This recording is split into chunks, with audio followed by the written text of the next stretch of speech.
pick up the phone. You know he's only calling 'cause he's drunk and alone too. Don't let him in, no, I can't get him out again free. Don't be afraid, you know you're gonna wake up in his bed in the morning. Assalamualaikum warahmatullahi wabarakatuh. Perkenalkan, nama saya Triani dari Prodi PGMI semester 6 dengan NIM 5423030080. Di sini saya akan membuat video tentang storytelling, tugas akhir mata kuliah seni pertunjukan dengan dosen pengampu Ibu Ulfa Arkeva Faza, MPD, dengan judul Lentera Kecil di Ujung Desa. Di sebuah desa kecil, hiduplah seorang anak laki-laki bernama Raka.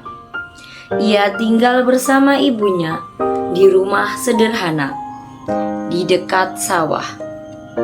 Ayahnya telah lama pergi merantau dan belum pernah kembali.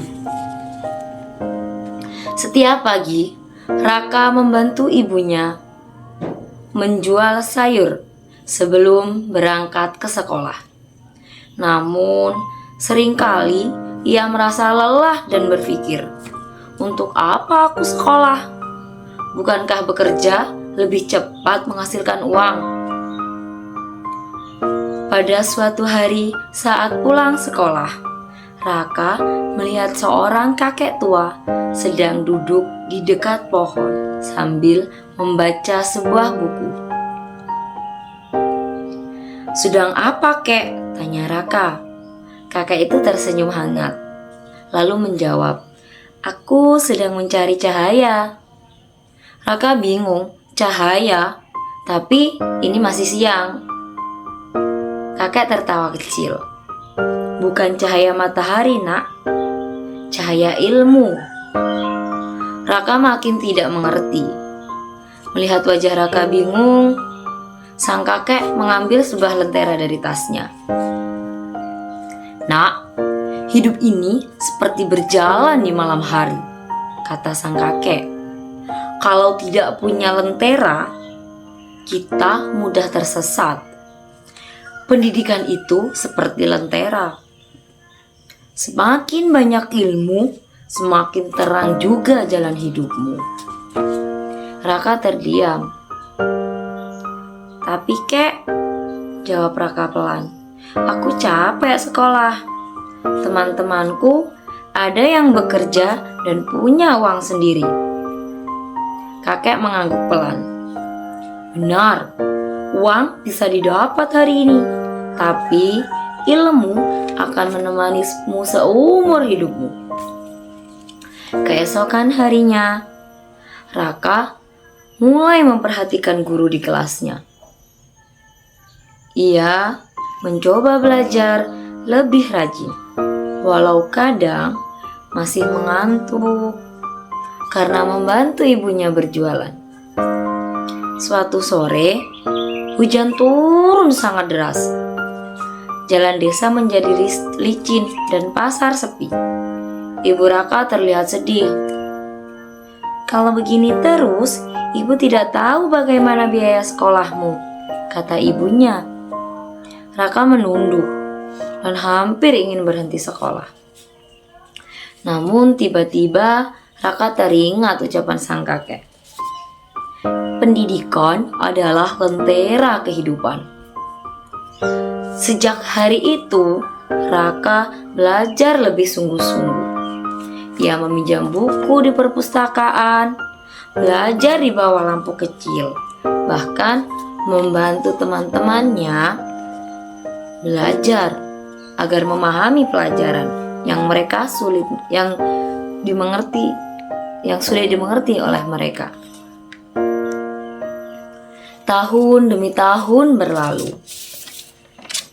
Suatu hari, desa kecil itu kedatangan seorang guru muda yang cerdas dan ramah. Semua warga terkejut ketika mengetahui guru itu adalah Raka.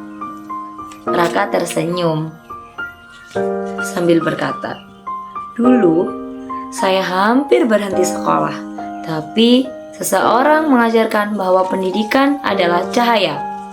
Sekarang saya ingin menjadi cahaya bagi semua orang." anak desa pun belajar dengan giat. Namun anehnya, Raka tak pernah lagi melihat kakek tersebut. Banyak orang berkata, mungkin kakek itu hanya pengembara biasa. Tapi bagi Raka, kakek itu adalah lentera pertama yang menerangi hidupnya. Selesai. Dari kisah ini dapat kita ambil pelajaran atau amanat bahwa yang pertama, pendidikan sangatlah penting karena menjadi modal utama untuk bekal masa depan kita. Tidak peduli apa status kalian, apa pekerjaan orang tua kalian, berapa umur kalian. Tapi pendidikan itu sangat penting. Maka sejak dini mulailah belajar dengan giat dan rajin supaya kita bisa menguasai dunia di masa yang akan datang. Yang kedua, ilmu pengetahuan dapat merubah seseorang menjadi lebih baik. Bukan karena kita harus sekolah tinggi lalu kita menjadi orang baik, tidak, tapi ilmu.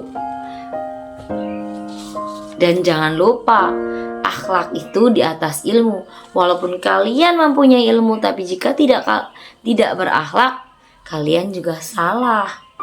Pesan yang ketiga, jangan mudah menyerah dalam belajar, walaupun menghadapi kesulitan ekonomi dan keadaan yang sulit. Tetaplah belajar walaupun kalian tidak punya uang atau tidak punya bekal. Ketika kalian bersungguh-sungguh, pasti Allah akan memberi jalan.